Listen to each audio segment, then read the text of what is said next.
আসসালামু আলাইকুম, hour kitchen রুমে স্বাগতম জানাচ্ছি। আজকে আপনাদের সাথে তৈরি করে দেখাবো তান্দুরি মশলা দিয়ে চিকেন মেয়োনেজ। আপনারা চাইলে এটি 2-3 মাসও ফ্রিজে ফ্রোজেন করে রেখে খেতে পারবেন। তার জন্য আমি এখানে 3 কেজি মুরগি নিয়ে নিয়েছি। আমি মুরগির পিসেসগুলো কেটে ভালো করে ধুয়ে পরিষ্কার করে নিয়েছি। এবার একটি চপিং বোর্ডে মুরগির পিসেসগুলো নিয়ে নিচ্ছি। এবারে চিকেনের যে অংশতে মাংসের পরিমাণটা বেশি আছে সেই অংশগুলোতে কয়েক ফালিতে চিড়ে দিতে হবে, যাতে ভেতরে মশলা ভালো করে ঢুকতে পারে এবং চিকেন কুকও ভালো করে হতে পারে। সামান্য গ্যাপ দিয়ে চিকেনের দুই পাশে একটু ডিপ করে কেটে নিচ্ছি।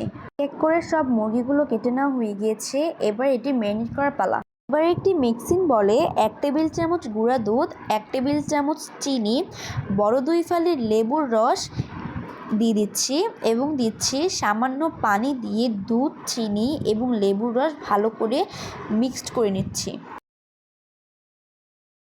মিক্সড করা হয়ে গেলে এবারে দিচ্ছি 1 চা চামচ হলুদের গুঁড়ো, 2 টেবিল চামচ মরিচের গুঁড়ো, 2 টেবিল চামচ ধনিয়ার গুঁড়ো, জিরে গুঁড়ো দিচ্ছি 1 টেবিল চামচ, আদা রসুন বাটা দিচ্ছি 2 টেবিল চামচ, 1 টেবিল চামচ দিচ্ছি চাট মশলা এবং রেডিমেড তান্দুরি মশলা দিচ্ছি 2 টেবিল চামচ, গোলমরিচের গুঁড়ো দিচ্ছি 1 টেবিল চামচ, হোয়াইট ভিনেগার দিচ্ছি 1 টেবিল চামচ, সাথে দিচ্ছি টেস্টিং সল্ট 1 টেবিল চামচ, জর্দা রং দিচ্ছি 1.5 চা চামচ, 3 টেবিল চামচ পরিমাণে দিচ্ছি সরিষার তেল এবং সামান্য পানি দিয়ে সব মশলাগুলো একসাথে ভালো করে মিশিয়ে নিচ্ছি।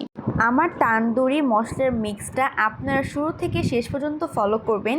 আর যদি এইভাবে তান্দুরি মশলাটা মিক্সড করতে পারেন তাহলে বড় বড় রেস্টুরেন্ট তো ফেল করবেনই, আর তান্দুরি চিকেনটা হবে জুসি এবং সুস্বাদু। এই পর্যায়ে দিয়ে দিচ্ছি 2 টেবিল চামচ সয়া সস এবং স্বাদমতো লবণ। সব মশলা একসাথে ভালো করে মেখে নিচ্ছে।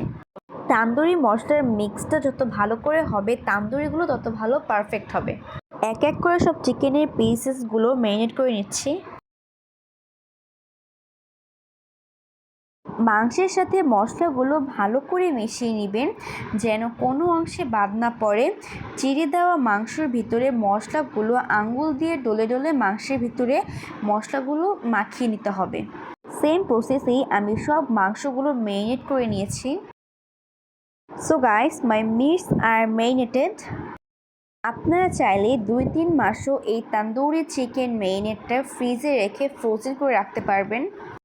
যে কোনো মোমেন্টে আপনারা এটা ফ্রিজ থেকে বের করে আত্মীয়দের সাথে সার্ভ করতে পারবেন, কিংবা বাচ্চাদের টিফিনে দিলে বাচ্চা কিন্তু খুবই খুশি হবে। চুলায় তান্দুরি ভাজার ভিডিও ইনশাল্লাহ আমি আরেকদিন আপনাদের সাথে শেয়ার করব। আজকের ভিডিওটি ভালো লাগলে সাবস্ক্রাইব করে আমার পাশেই থাকবেন পরবর্তী ভিডিও নোটিফিকেশন পাওয়ার জন্য। আল্লাহ হাফেজ।